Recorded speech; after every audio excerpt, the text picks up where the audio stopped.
like to call this work session assembly to order. Start by taking attendance. Tucker, would you please begin? Julia Tucker, Assembly Council. Jennifer Johnston. Steve Peterson. Bill Evans. Amy Domboski. Tim Steve. Steve Training. Melody Bridget. Bill Starr. Skyer. Kate Meyer. Mayor Dan.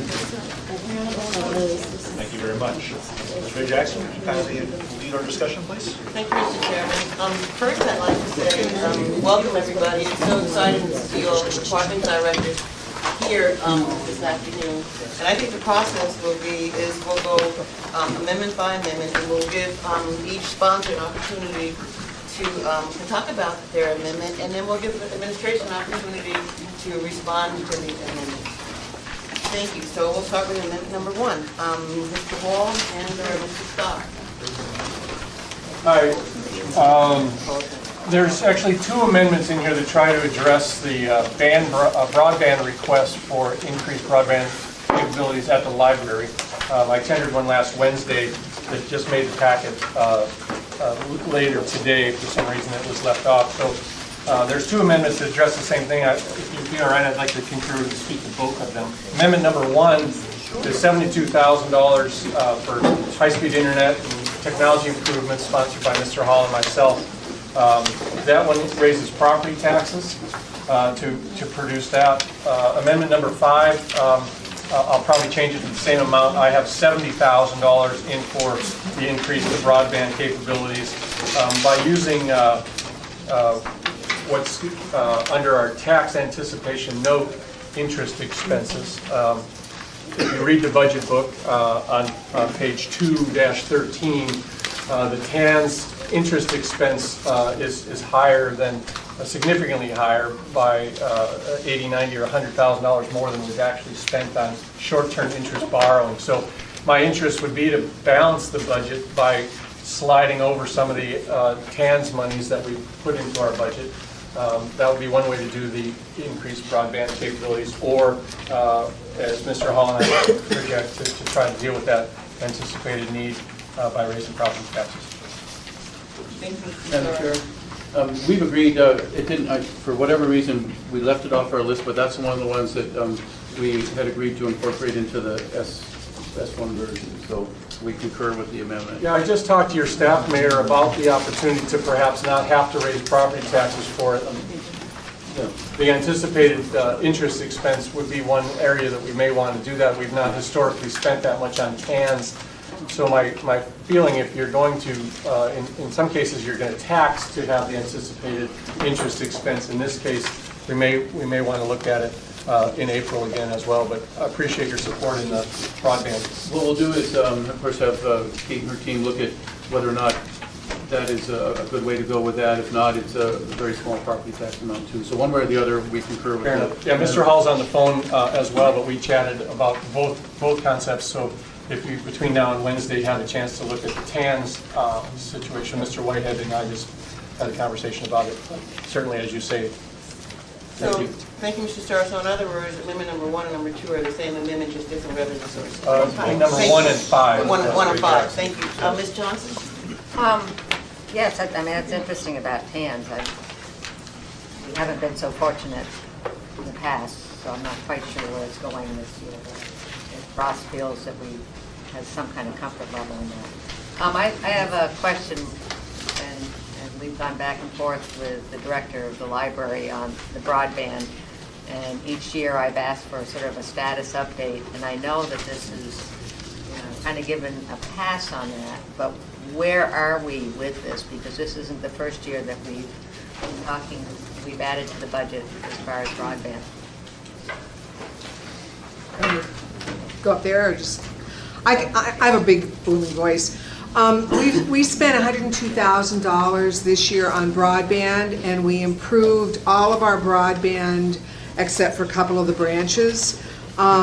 So it is a work in progress. One of the other challenges we explored a project with privatizing our public network, and it was a successful project, and we hope next year to proceed in really segmenting off our public network, because IT frankly isn't able to support it. So that really is kind of the biggest update.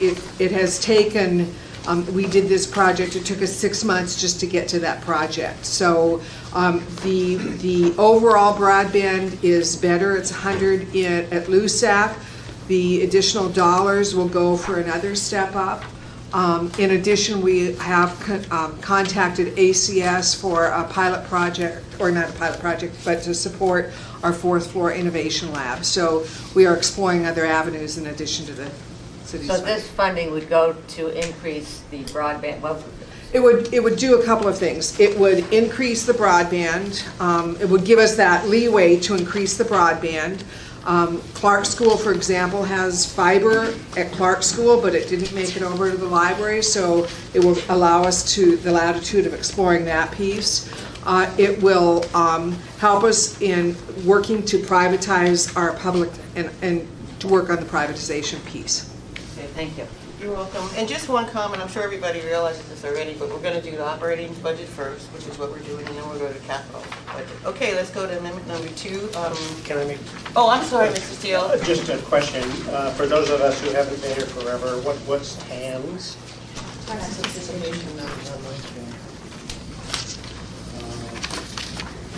that's what I need Thank to you. know. Thank you, Mr. Steele. Okay, amendment number 2, Mr. Starr. Well, there's been an incorporation, thank you, Mayor, for looking at the other amendments that we tendered that don't make this packet. They're already adopted in the S1 version, so I think that was important to mention. The Board of Supervisors is asked to tax to the maximum allowable area-wide collection amounts, and so that this is in addition to that for a phenomenon that's occurred several times. Those senior on the body understand this concept is that we rebill for ambulance services, insurance, as well as sometimes we pursue collections. With the unique nature of the Chugiak Volunteer Fire Department nature, it would oftentimes be inferred that the local residents in particular shouldn't have to pay. So we've instructed through a policy call, which is working, by the way, to sort of accept insurance payments only.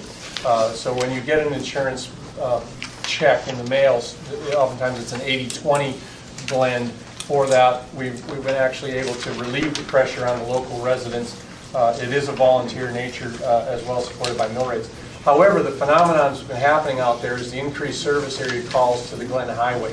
And oftentimes that is transit tourists perhaps, or folks transitioning from Wasilla and Palmer. So the concept here, Mayor, in particular, is that we look at perhaps enforcing a little higher collection rate idea and try to give some of that relief to the additional calls that are occurring at the north entrances to the Chugiak service area out to the north.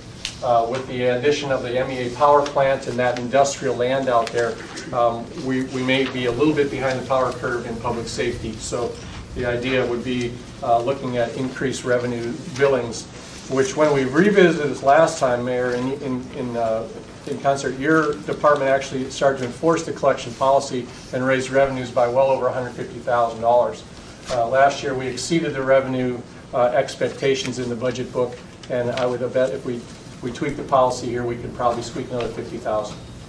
Thank you, Mr. Starr. Ms. Johnston. So is this something we also do in Girdwood? Do you know? I Yes. sent that to the I can't remember who I sent it to ask this weekend about. And so this is, the way this isn't taking, I mean, where the city does the collections and the receivables are not the uncollected receivables, then the city's not going to take the impact of the uncollected receivables for this. No, what's happening, it's a little bit of the reverse of that. Actually, when they over-collect, both Girdwood and Chugiak don't get the benefit of that additional service collection. That's happened once, as well as, sort of the policy call on calling it okay when you get perhaps just an insurance check and the remaining deductible hangs out there. I don't particularly mind that for Eagle River residents or Chugiak residents, but the idea that we would sort of forgive uncollectibles in that ambulance service fees are a billable event. So, And I guess my question would be to the municipal attorney's office, can we make this, can we collect for some and not others, even though it's a volunteer service area? I mean, I just wonder if we can do that. Thanks, Gary. Chair, I'll have to look at that question. My concern would be whether you're taking area-wide funds and applying Yeah. them to a service area. That's what I'm saying. Generally speaking, you can't do that. That's what I was thinking with collections.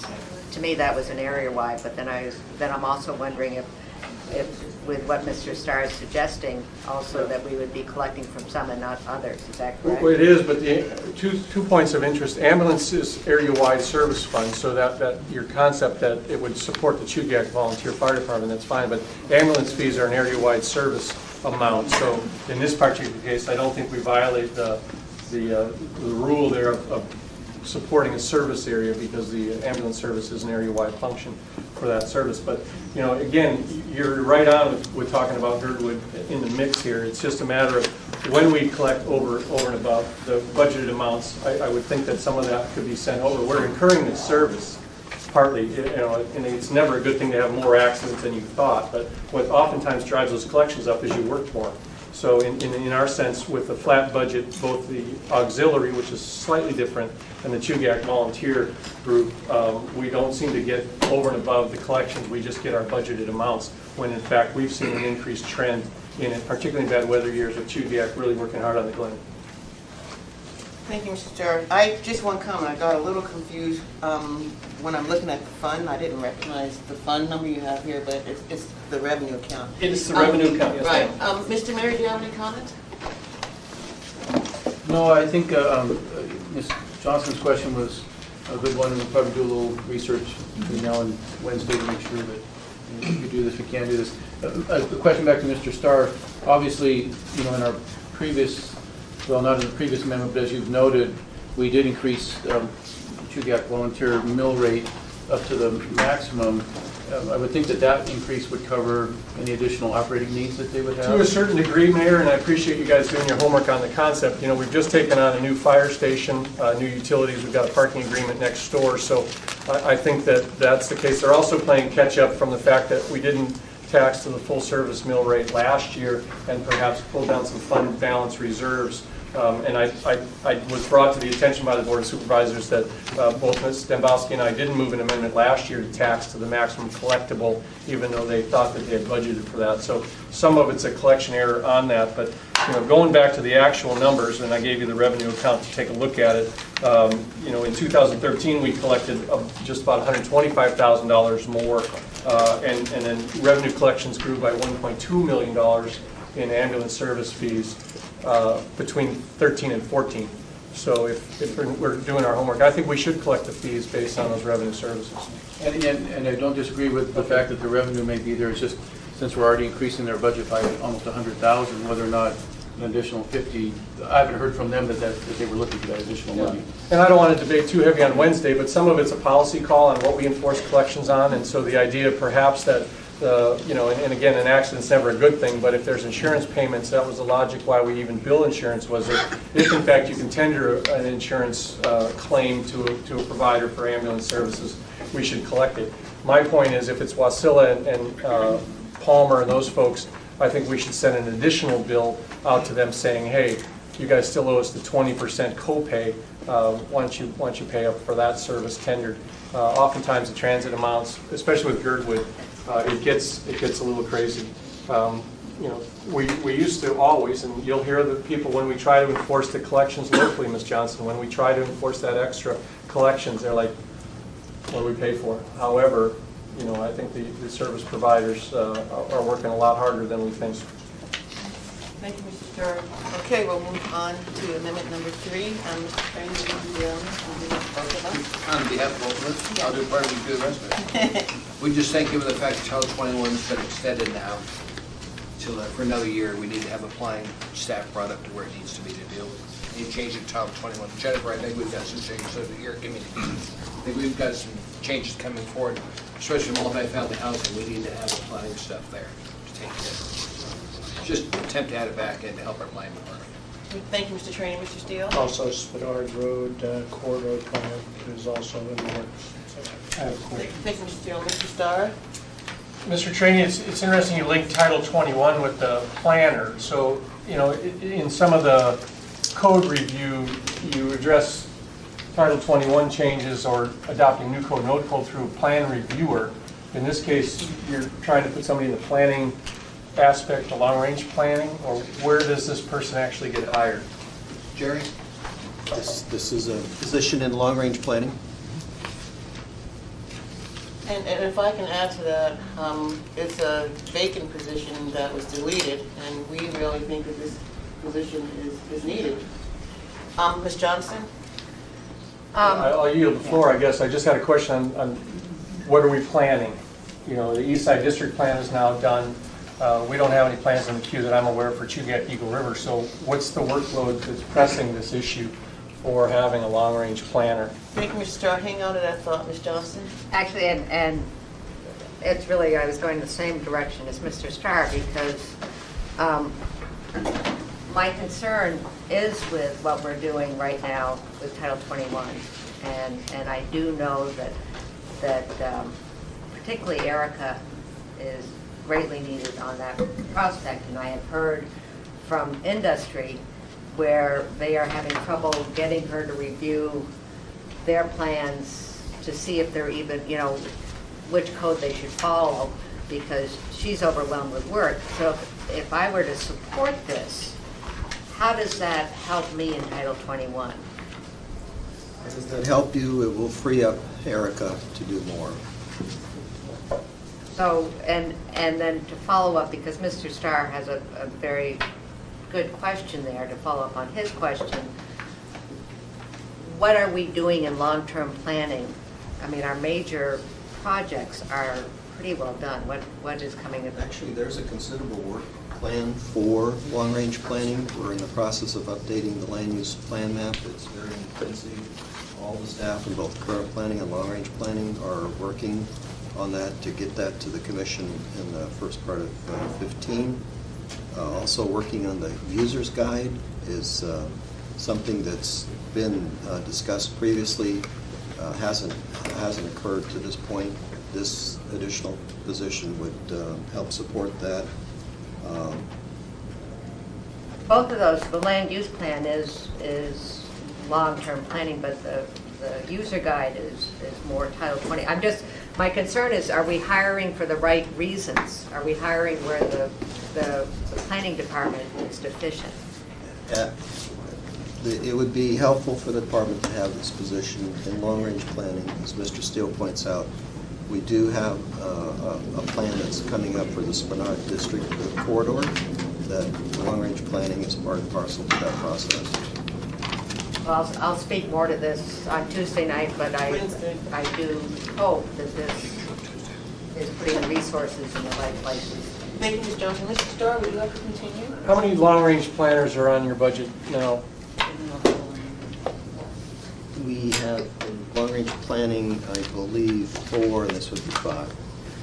Yeah, I still have the same reservations, just to speak clearly with when you raise property taxes, not only that, on an area-wide, you know, some of it's selfish, but where is the services spread across the municipality, and is there truly a represented need?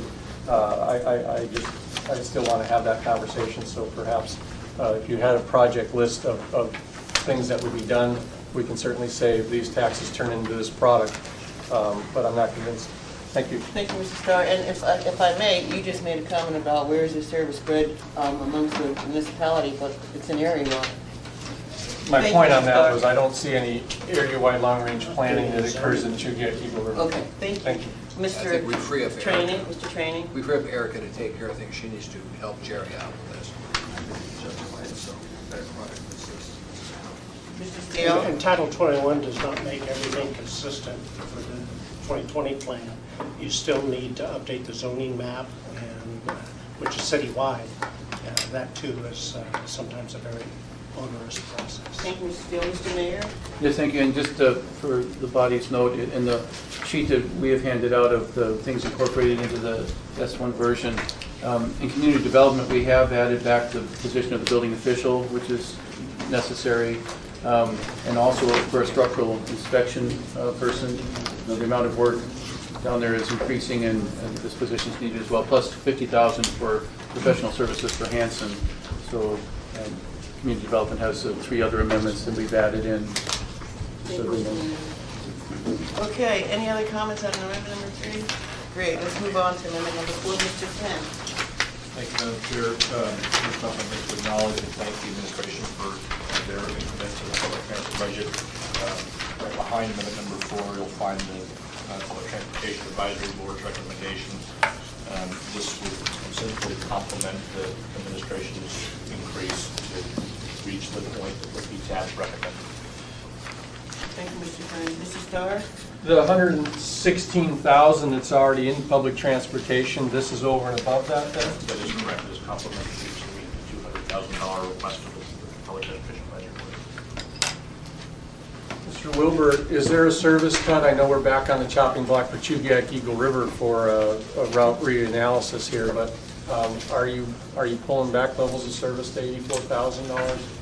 So the proposed budget from the department would reduce the hours of service by about 1,500 hours.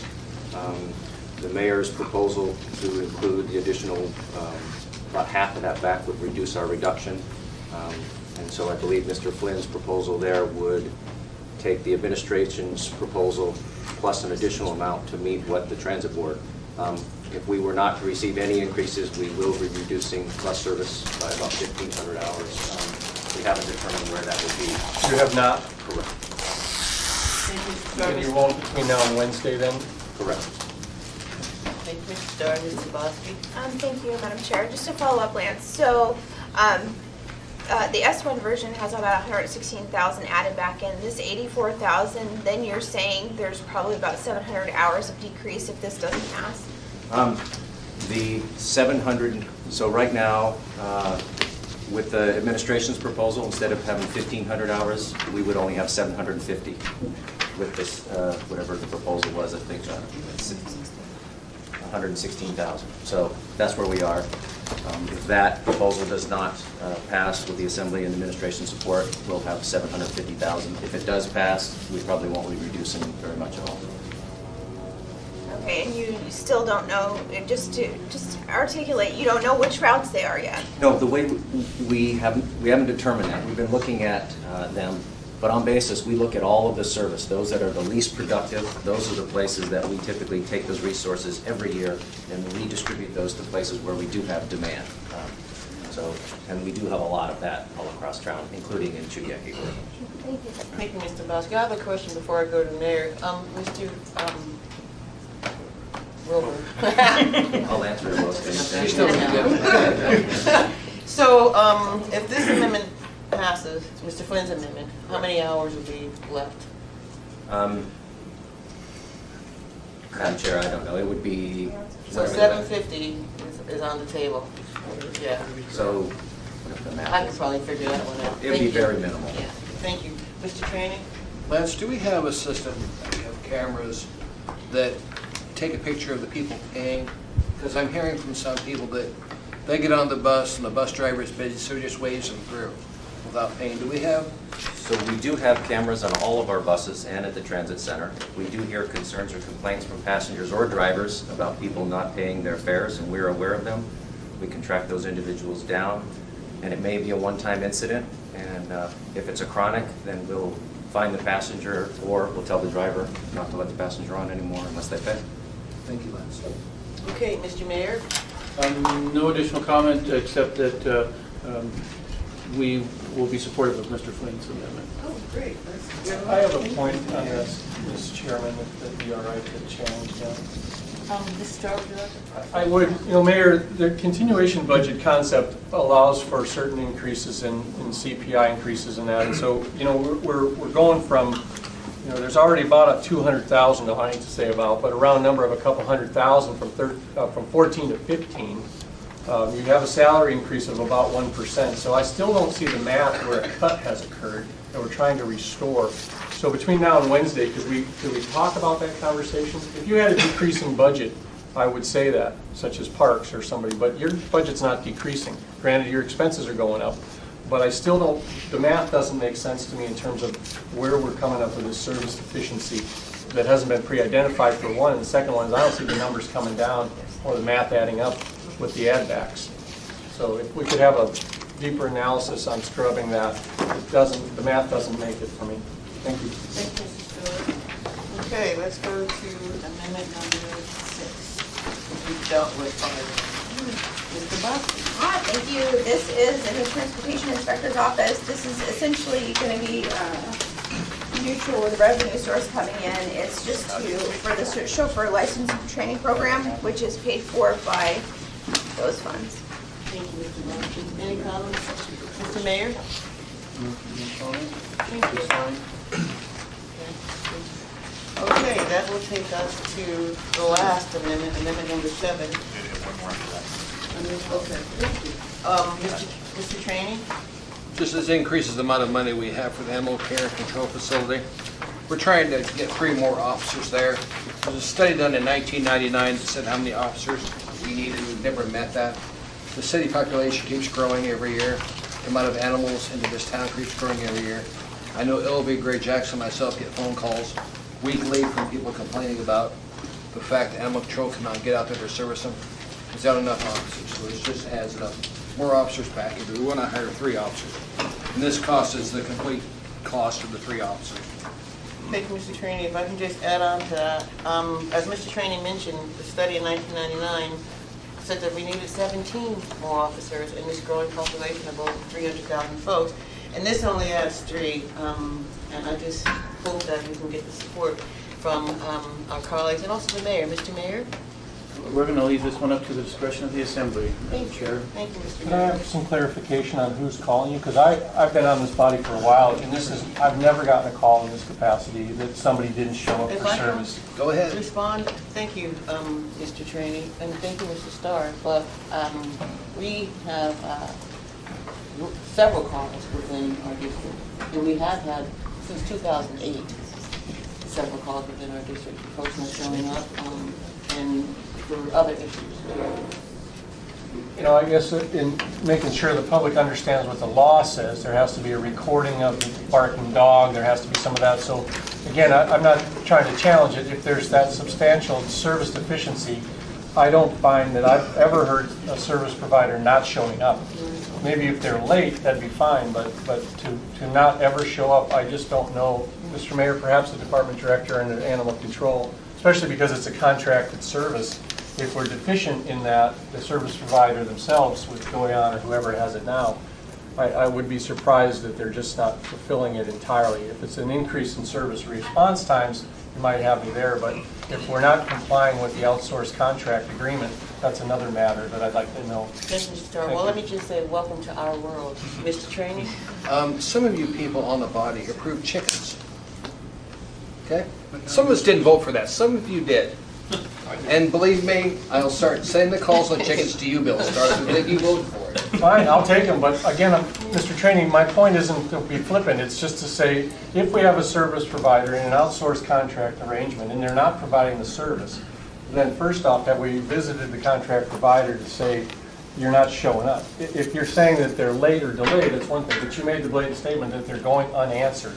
And to me, I don't hear the fact that they've never showed up. When I've got constituents saying, I've called animal control, they've not responded because they don't have enough officers, or it's not their time of day to come, then yes, from my perspective, they're not responding to constituents. Fair enough, thanks. Goes on. All right. Thank you, Mr. Starr. Thank you, Mr. Trainee. We have one more amendment. Mr. Flynn? Yeah, and I apologize, this isn't in the packet, apparently there's some misunderstanding as to whether this is included in the administration's S1 version. This would essentially delete the external affairs position, although obviously the department director gets to choose how he wants to implement the cut. But my feeling is that this position is a remnant of the previous board administration out pitching for dollars for the board, and I think that we can handle that existing external affairs staff on the 8th floor and through our legislative committee. Thank you, Mr. Flynn. Mr. Buss? Thank you. I'd like to hear from the board director as to the impact or importance of this potential position. Well, I haven't had a whole lot of time to think about it. I do know that we have a fairly small staff to begin with. Pride ourselves on that, so we're all spread pretty thin. I suspect this coming year and the next year, there'll be a lot of requirements for us to be making presentations down in Juneau, to be reaching out to the public for a lot of things. And to not have someone internal to do that puts a lot of pressure on the A4 to pick up that load for us. Now, as with anything else, we've not had one before, and we've lived to talk about it. I know it just makes life a little bit easier for me. It's less I have to worry about getting down into the details on early. Can wait and stick my 2 cents worth in as the port director as we get closer to executing something. Sure, and I'm happy if you want to come forward on Wednesday with more description of what this person does, or what, pros and cons. That would be helpful. Sure, happy to. Thank you, Mr. Dombrowski. Mr. Starr? Well, I thought also during the CH2M Hill conversations that they had a responsibility to take some of the burden on that. So my only illustration would be are we maximizing what we're already paying for with CH2M Hill in providing as it relates to port construction and just sort of the general buzz on how service is impacted. So, I would want additional follow-up as well, that it's truly an unfilled need if this cut goes through, but perhaps CH2M Hill isn't perhaps communicating as clearly as they should on service interruptions due to construction or where you're at. I don't know the nature of the communications you need to do. Well, we haven't started any of it yet, so it's hard for me to even quantify that. Thank you. Yeah. Thank you, Mr. Starr. Mr. Mayor? Well, just the position, similar positions in virtually every department, handles more than just the construction project. That'll certainly be a high priority need going forward, and this person will certainly coordinate with CH2M Hill. But every one of your utilities, every one of your departments has a public information officer, and they are a valuable source of communication between the public and the port in this case. If you don't think there should be public information officers, then you should delete all of them. But this one's just as important as every other one. Thank you, Mr. Mayor. Any other comments? On the operating budget, I had just a question. Okay, Mr. Starr. Last meeting, I don't know who put it in, but there was an S version actually in our packet last meeting. And so that had 2 changes in it that I saw, was the S version changes to the Chubiak Senior Center and the Anchorage Senior Center, as well as animal care and control, the escalator repair. I guess I'm confused by, first, the nature of the S version showing up in our packet on Tuesday, and then is this new one then an S1, or what happened? It's an S1. Okay. Can you talk to me about the one in the original S version of Health and Human Services, because it's kind of cut off in terms of animal care and control contract escalator? I assume you're not talking about the physical escalator, but you're increasing the contract amount. Yes, it's an increase in the contract amount. In the subsequent years of the contract, there was an increase in the contract amount. Okay, so essentially then the conversation we had earlier about the animal control conversation with Mr. Trainey's amendment, we're already giving the service provider another $51,000, just contraction increase. So perhaps whatever expanded response you have on that service provider missing calls, or perhaps you could explain the dollars as well, because it seems to be all about money on one case. Yes, thank you. Thank you, Mr. Starr. Any other comments? Ms. Johnson? Yes, just general overall. So, in our 2014 budget, there was a push by the administration to make a 1% cut in departments. And what was the total cut from, What did the total 1% add Yeah. up to? I'd have to get back to you with that exact number. if I could have that, that'd be helpful. Thank you, Ms. Johnson. Mr. Trainey? Mr. Mayor, I've got a list of all your changes, appreciate them all. The last one I was saying is a pay increase for executive, Yes, $209,000. Is that 3% across the board for it's executive? a 3% across the board. Thank you, Mr. Mayor.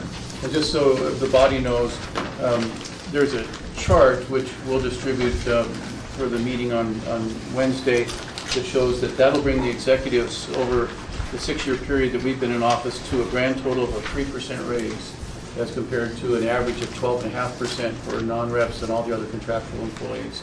As you know, we took a 5% cut across the board when we came into office, and we've incrementally gotten back to where now, after 6 years, a grand total of a 3% increase. I'm sure our employees will appreciate that, Mr. Mayor. Thank And you. it still puts us in, you had tried to address the challenge, Mr. Trainey, with the fact that many of our executives are working for far less money than the people they supervise, and it gets challenging to get good executives when they come into a situation like that. So We lose a lot of them, they're good employees. we do. We train them and lose them. Thank you, Mr. Mayor. Thank you, Mr. Trainee. As the chair of the Budget and Finance Committee, I just want to take a moment to thank you, Mr. Mayor, for your substitute version that includes a majority of the amendments brought forward by this body.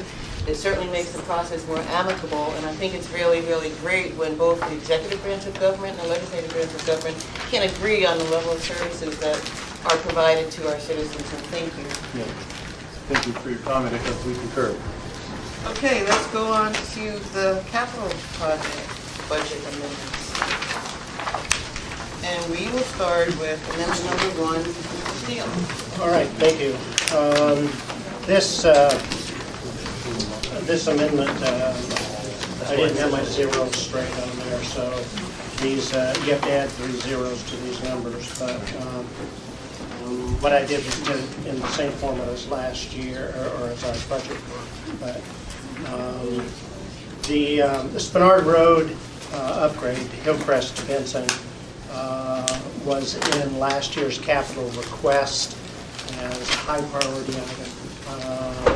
Been working on it for 10, 12 years. It has full support of community councils and the Spenard Chamber of Commerce. What I've done is in the federal column, those monies are identified, although I did change 1 year, but those monies are identified in the TIP AMATS process. What I have done here is I've taken, the mayor had requested a $1 million bond, and I upped that. This is what we passed, the assembly passed last year, was a $3 million request. And so I would like to make that request. And last year it was commented down in the legislature that we didn't have any skin in the game, and therefore the capital request we asked for was disapproved. I have just upgraded that.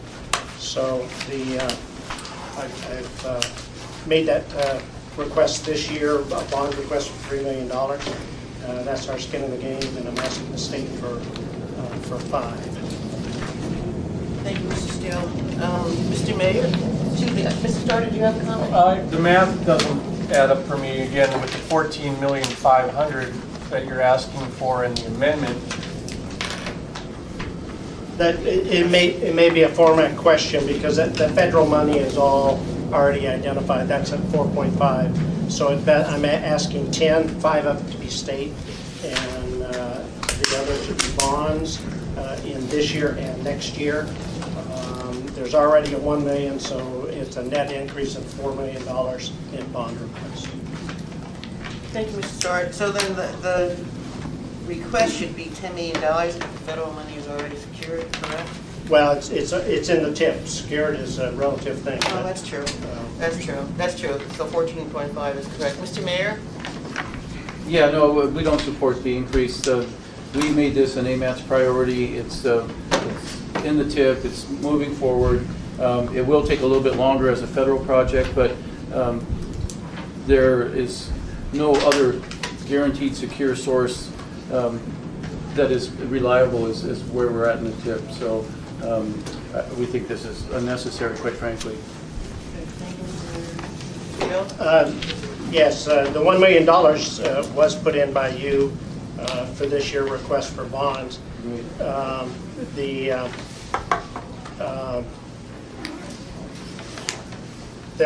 say the process is moving forward. There was nothing, absolutely nothing done on the environmental assessment, which was supposed to be done this year, which they kind of said about. They had the money to do it, just had to divert the contract that they had for the planning process, since we weren't going through that. So, thank you, Mr. Steele. Okay, let's go to amendment number 2. Ms. Johnson, Mr. Evans.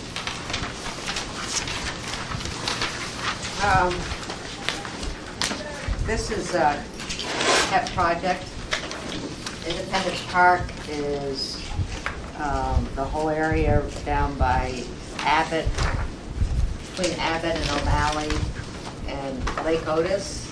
It has multi-residential, and it has a place for a park, but no one's really taken interest in developing a park there. And I'm just starting the process with the Park Foundation and others because it's a high-need area for a park, and I just wanted to get it on the capital program. Thank you, Mr. Bosky. Just a quick question. Regular park, dog park? I'm just kidding. Okay. Sorry, I couldn't resist. This We is could have for dog park kids too, and if you dogs. Oh, kids and dogs. And so, who's gonna vote against kids and dogs? Mr. Starr? You're talking about park amenities. Is the land already secure, so we're not trying to buy right away or No, it's access? just, it is rather a transient housing development, and it's multi-residential, and it's has all different economic factors to it. And so that is probably why it hasn't been developed as a community park with the community buy-in, but I think we can get sort of some of that going. Hopefully it will happen, because there's a lot of children in that area. Yeah, you know, the discussion for our area when we get into these is solved by the fact that Chugiak Eagle River has its own service area for parks and raises its own taxes accordingly. So what I like to support these park deals in conversations with our local legislators, Anna Fairclough being one of them now in a co-finance position. So, you know, where we would want to see our skin in the game, as Mr. Steele used that word earlier, is helpful for us. Do we have anything that we're doing now? No, and the Park Foundation, I've been working with them on that, Yeah. and that's really our only skin. As you know, we tried to do the same thing here with the bowl as far as park service area, Yeah. and it didn't go. So we have what we have, and we have to deal with it. Fair enough. I just was hoping to have some local contributions that you might already know Well, about. hopefully the local contribution will be with elbow grease. Thank you. Mr. Mayor? Well, yes, and the Parks Foundation is, if you saw the recent State of the City, I mean, they've been involved in 100 park improvements over the last 5 years, and this will be on the list for them to participate, and that will be the kind of the local match, if you will.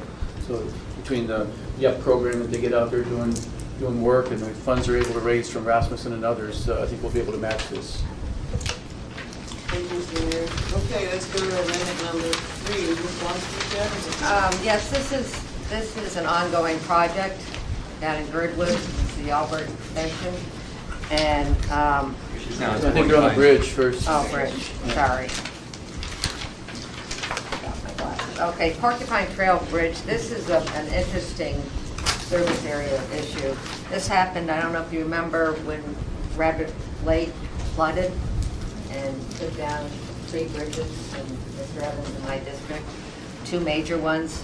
And this bridge actually prevented 3 homes. There was no access to it. And the city has put in a temporary bridge. And I have to say that the road district is an independent road district, so that adds problems to this. But there is municipal land adjoining it, and so that's why we can do this as a public project. But it's literally, there's 3 homes that do not have access to the road. Thank you, Ms. Johnson. Okay, Mr. Mayor, did you have a comment? We concur. Okay, thank you, Mr. Mayor. All right, number 4, Ms. Johnson, Mr. Evans. Okay, this is the Albert Extension in Girdwood. It had original funding was $3 million, and after doing the wetlands and the EIS, actually this doesn't have the EIS because it's a state project, but the wetlands has come in over budget. This is one of these projects, it's a private-public partnership where actually LES Resort is managing the project to our standards. But it's, to have it completed, it needs to have 2.5 million. Thank you, Ms. Johnson. All this, you still can't pay Timberlake? And Timberline, I think they're putting that back to Mr. Mayor? Yes, it's needed. It's unfortunate on this project, the original contract amount was underestimated, so this is actually supplementing the previous appropriation, but it does need to get complete, so we can carry it. Thank you, Mr. Mayor. Mr. Dombrowski? Thank you, Madam Chair. Out of curiosity, how much has already been appropriated towards this project? Just Well, so- there hasn't been any dirt turn, it's mainly been the wetlands. Can you tell? Yeah, so this was, as was mentioned, it was a public-private partnership, and the developer is basically developing the road not only for our benefit, but in a big way for their own benefit, so that they can develop the land. So most of the funding came from state grants. When the developer hired an engineering firm to give them a firm. I think your question was how much? Yeah. Oh, the question, it was $3 million, and I think this makes it 5.5 if you add this to it, yeah. The original was, I think, $3 million. And what's been expended at this point? I don't know how much is expended. They've done engineering work, they've also done design work, and it was a result of the design work that they've determined that it's going to be over what they had estimated. That's helpful. Thank you. And if you want any further information as far as Oh, it's exactly okay. what it does, I can. That's good. Are those numbers right, Gary, on the cost to date? Good. Thanks, Drew. Okay, amendment number 5, again, Ms. Johnson. This has been an ongoing safety concern on the hillside. It's an egress. If you've driven anywhere up into the hillside, as you get up to the hillside version of Baldy and Golden View and Rabbit Lake, where there's a lot of dead ends, and there's always been a concern if there's a fire, there's no way out, if any more housing is developed. And there was a subdivision up there that was not allowed to plat until an egress was in the works and funded. And we had original funding for this, again, I can't remember, what funding do we have in hand for, sorry. So they removed the bulk of it. We had some on hand, and I think we have around $500,000 or $600,000 left. Is that correct? Yeah. Right, they took about $5 million away. Yeah. Um, When we had it in hand, the plating went ahead with the subdivision. The subdivision put the road, bumped it to where this road was supposed to meet with it, and then the funding was actually reappropriated by the legislature. And we're going back and saying we need to have this back in place. There's a question as far as the routing, and we've spent many long hours discussing it with many different people, but it's a needed project. Thank you, Ms. Johnson. Mr. Mayor? Yes, we concur. Thank you, Mr. Mayor. Okay, amendment number 6, Mr. Jackson, Mr. Trainer. This just adds it back in compliance with code. Mr. Tesh and I, we were on the assembly together, added this into the code. Since it was the last year's project, it's got to stay in this year's unless it's somebody by the majority vote gets rid of it. I think this project is needed. Mr. Mayor, you took the effort down at Juneau. We want to see this redone, and let's let the planning department decide where they should go. As far as I'm not after any specific site. I want the planning department to do a traffic analysis, figure out the best transportation route, the best piece of available land. Let's just get it built and get them down to Juneau to do it. What are we discussing? Tennis courts. No. Number 6. Oh, I'm sorry. Thank you. Number 6. Oh. To include tennis courts. Okay, Mr. Mayor? Yeah, I appreciate the sentiment of putting it back in. I think the better action would probably be to have a majority vote of the Assembly delete it from the program, because the odds of getting funding are 0 to none. And if I can make a comment, Mr. Mayor, you're exactly right, but we've been asked by our constituents to put this project back. We were going to do it anyway because the code Yeah, you requires it. mentioned you were going to. And then it's up to them to go to Juneau, and Mr. Trainer and I will join them like we do every single year. It's up to them to go to Juneau and state their case. But thank you, Mr. Mayor. Mr. Trainer, did you have a comment? No. Mr. Bosco? No, thank you. Okay, thank you. Let's go to amendment number 7. Mr. Stock. And I put in here an increase. The access conversation's already been started, as it is every year, for a $500,000 ask. My point is to modify the ask with 2 elements. One is to ask for a little bit more this year, a $250,000 increase over the $500,000 that's already in the plan under the Public Works budget book, page number 97, if you care. And then also in the 2016 forward look would be category of other. And this is for me to allow the conversation to start on how perhaps some of our local mill-rated dollars in Kugiak Eagle River could pony up. I haven't been able to do that this year. It wasn't a topic on the Parks and Rec board. I'm restricted by what the board says. They're the appropriating body. So I would want the conversation to occur.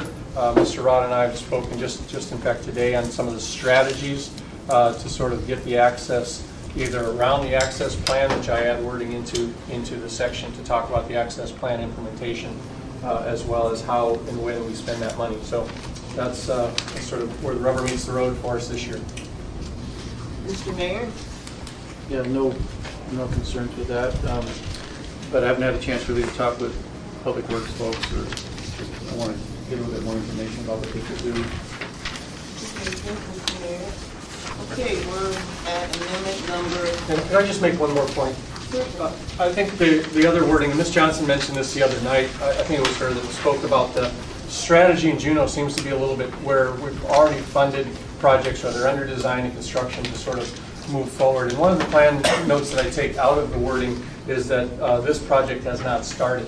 That's just been carryover language. I looked at the last 3 or 4 years of budget books, and the project, you know, in that wording is not started. And I don't want Juneau to look at this as a wording choice that there has been no access acquisitions. There's plenty of secured points already that we do every year, both locally in our community and otherwise. So I'm also going to delete the wording that starts out with this project has not started, because I think it's a misleader for folks in Juneau that might say, well, it hasn't started, I'm not funding it this year, and move on. I want really people to understand that the access plan speaks about acquisition as well. So that's what I'm also modifying the language.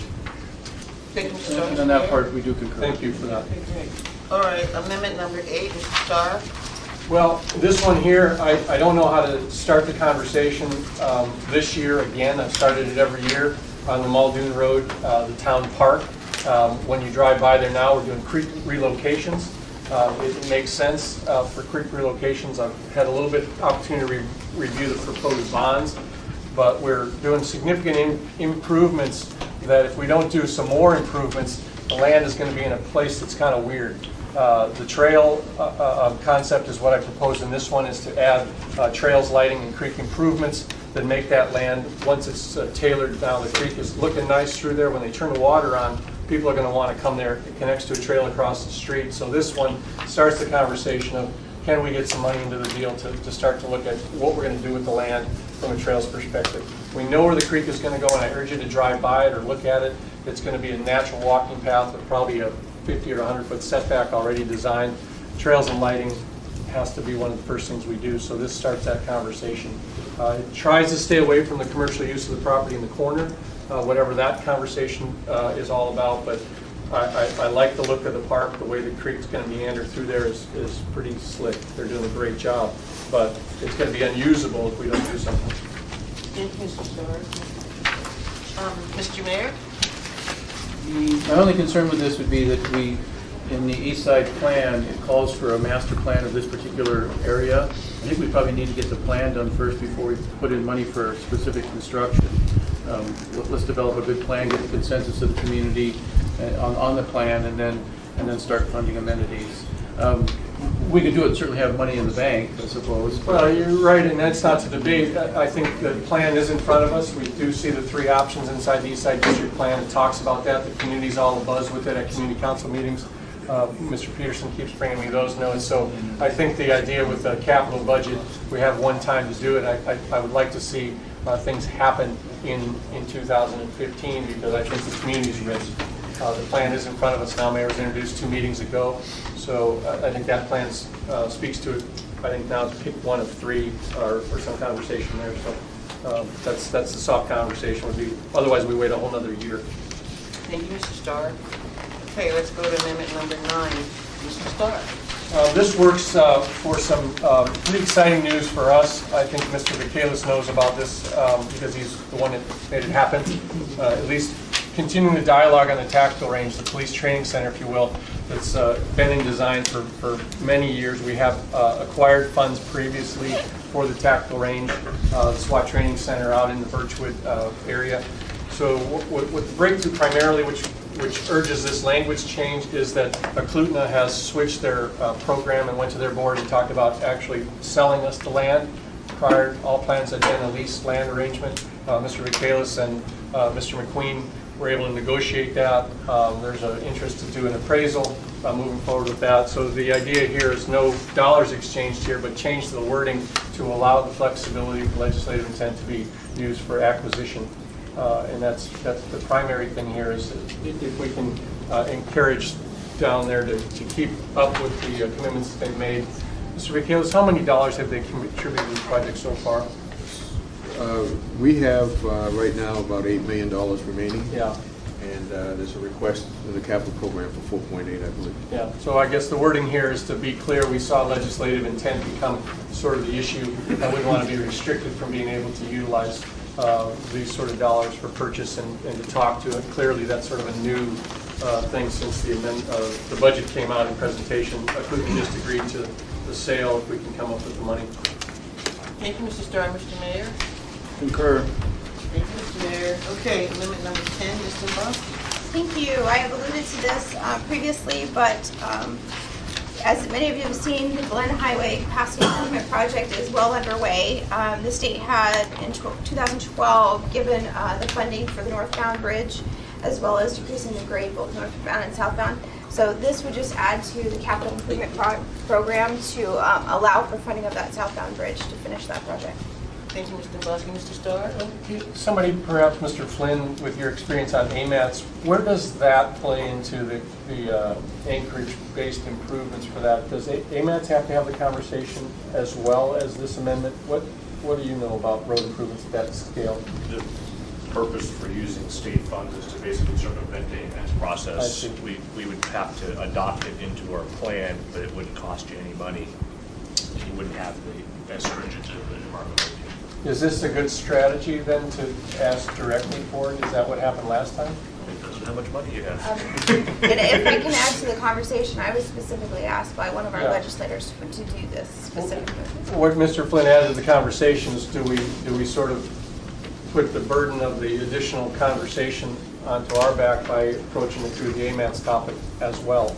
And I don't know. I've had mixed success. Yeah, I guess the deal would probably advise you that if you can avoid using AMATS dollars, you're probably better off. It's not an easy process. Mr. Mayor, what do you think?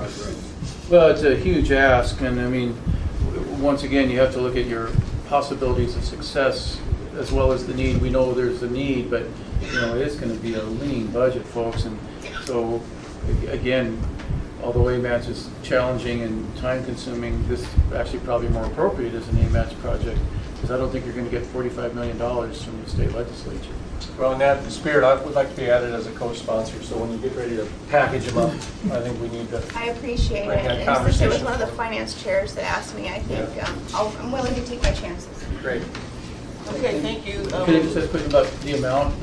Where did the amount come from? So initially, this is a great question, because what we do know is $35 million was appropriated for the northbound bridge and to decrease the grade both north and southbound. Myself and a legislator were at a community council meeting, and one of the engineers, they were throwing around between 41 and 46 million. And we said, well, how could it be more when part of the prep work's already done? And so I can tell you today, as late as today, Senator Fairclough's office was working with DOT to try to nail down the right number. And I told them if they had it before our meeting on Wednesday, I would decrease the amount. But they are ready and willing to decrease that amount in the legislature should they get a more updated number. But they're working with DOT now to try to get that.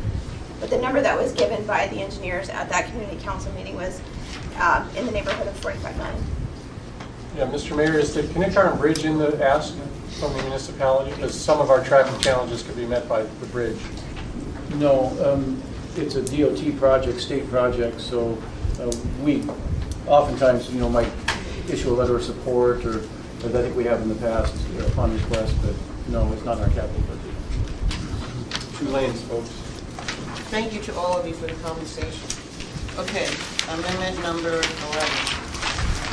Mr. Boston. Thank you, Madam Chair. This is a pedestrian safety improvement project that is a high priority for the Chudiet Community Council. And I'll just speak to amendment number 12 as well. Both of these areas are high-traffic areas in a very narrow, unlit road, poorly lit road. One is on the way to Mirror Lake Middle School, which is amendment number 12, and amendment number 11 is on the way to Mirror Lake Middle School. And amendment number 12 is on the way to a very high-use soccer field and baseball field. So again, these have been on the CIP list for the Chiquette Community Council for quite a while, and I just want to make sure they were in the book. Thank you, Mr. Bosky. Mr. Mayor? Does the park service area or road service area have any funding for this? The park service area or the road service? Well, one is a state road, not to my knowledge, no. I called the school district, though, Mayor. They have a few dollars to bring to the table for school safety and risk management compliance, but just not enough. So I think it's a very wide trail. And so same thing about the cost estimate, where did that come from? It's been in the list for quite a while, actually. And It's I talked, recurring. I did talk to Mark Littlefield this morning to concur that these are still viable numbers and they're still appropriate, and he said yes.